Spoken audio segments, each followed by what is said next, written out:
Hello and welcome to Cafe Mutual YouTube channel.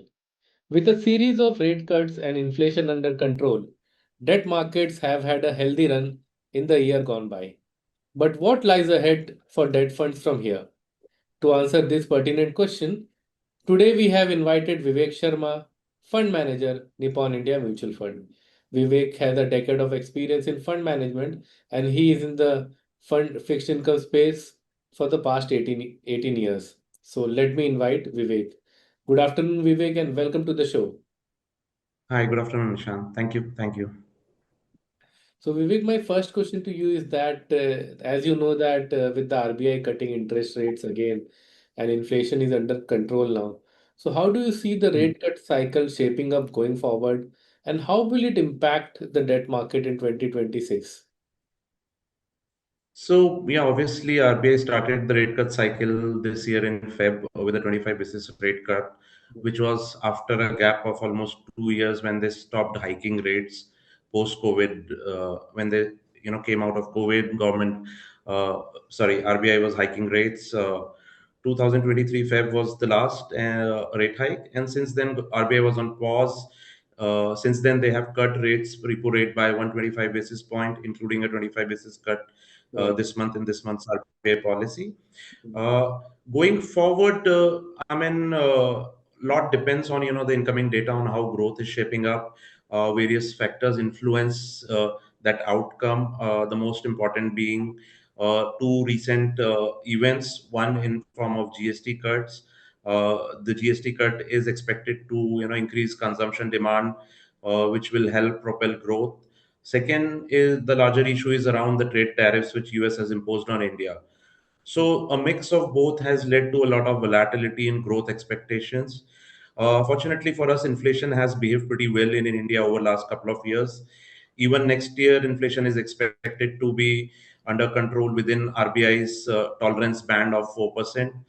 RBI has uh, projected inflation to remain close to 4% for the next half of the financial year. Given these projections, I believe RBI is going to remain on pause for a longer period of time, which possibly RBI governor indicated in this month's policy, where they said that since inflation will remain for a longer period of time on a lower side, and hence repo rate will end up remaining lower for a longer period of time. So this is the most important theme which we took it from this month's MPC. Rates are expected to remain lower. Any further cuts obviously would depend on incoming data. Nominal growth obviously has slowed down close to 8.5%. If it falters further over next 3 4 months, there would be a possibility of another rate cut happening. But as of now, our base case is no rate cuts, but lower rates for a longer period of time. Great, great, great.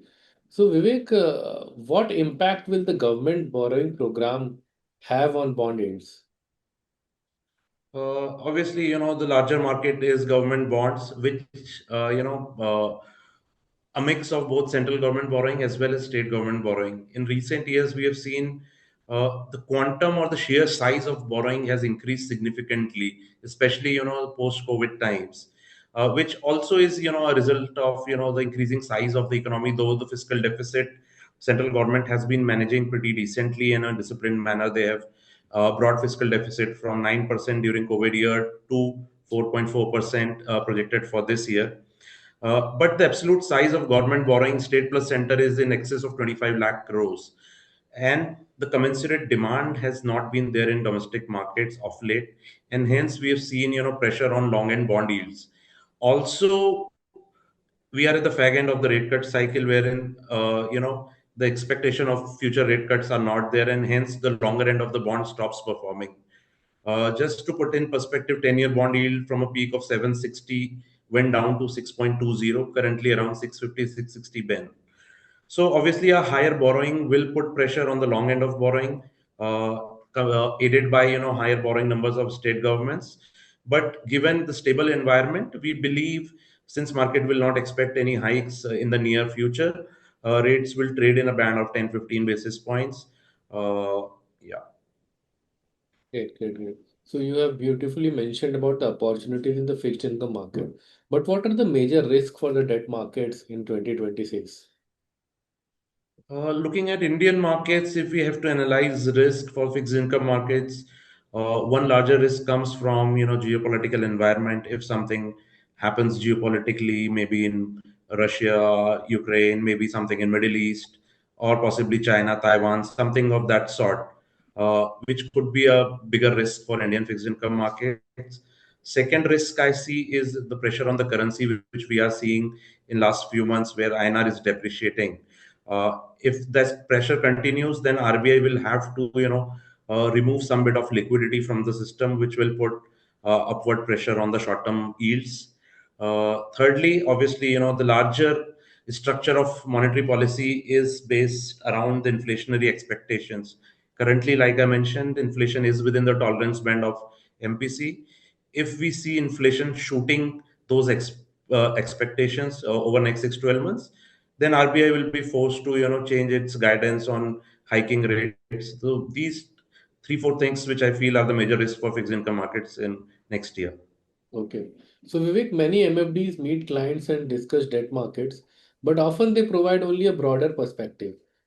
How can MFDs build market expertise so that they can speak more confidently about fixed income funds with their clients? I think, in this perspective, I think it can't be a single solution. It has to be a multi-pronged approach. Hmm. Uh, from AMCs, regulators, and MFDs themselves. Hmm. A mix of a structured training solution for MFDs where they understand, the intricacies of the fixed income or debt markets, what impacts yields, how why yields go up, what are the credit issues, how credit ratings are defined, how upgrade downgrades happen in any fixed income instrument. So AMCs can provide training to MFDs through internal or external third party resources, wherein they are given exposure how uh, what are the dynamics of the debt market, how bond yields are calculated, how credit ratings are influenced.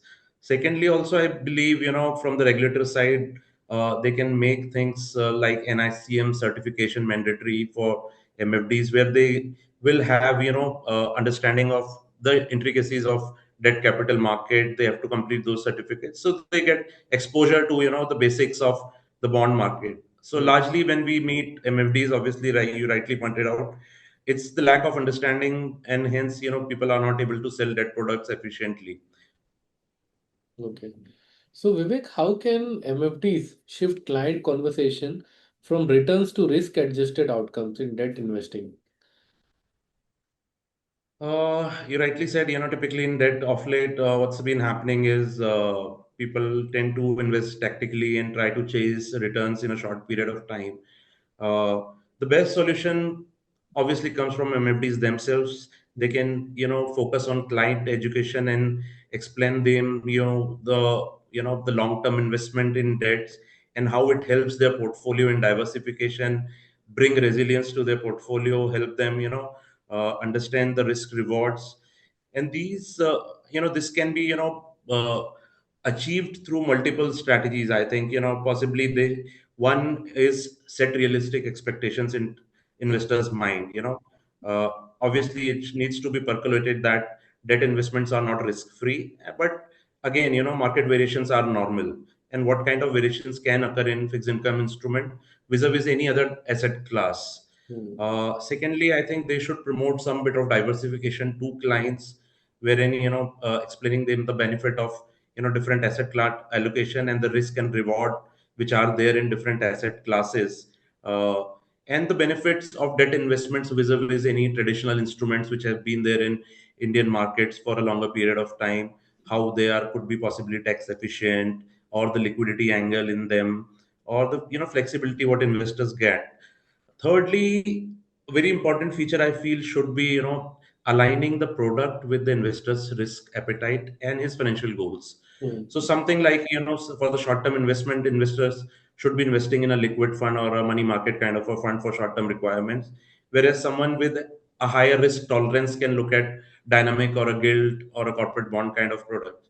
So MFDs needs to educate client, and obviously then I believe they would appreciate the consistency of a longer term risk adjusted returns which debt funds have delivered in markets, and can give stability and resilience to their portfolios over a longer period of time. Nice. So, Vivek, one last question. Which categories of debt funds should MFDs recommend in 2026?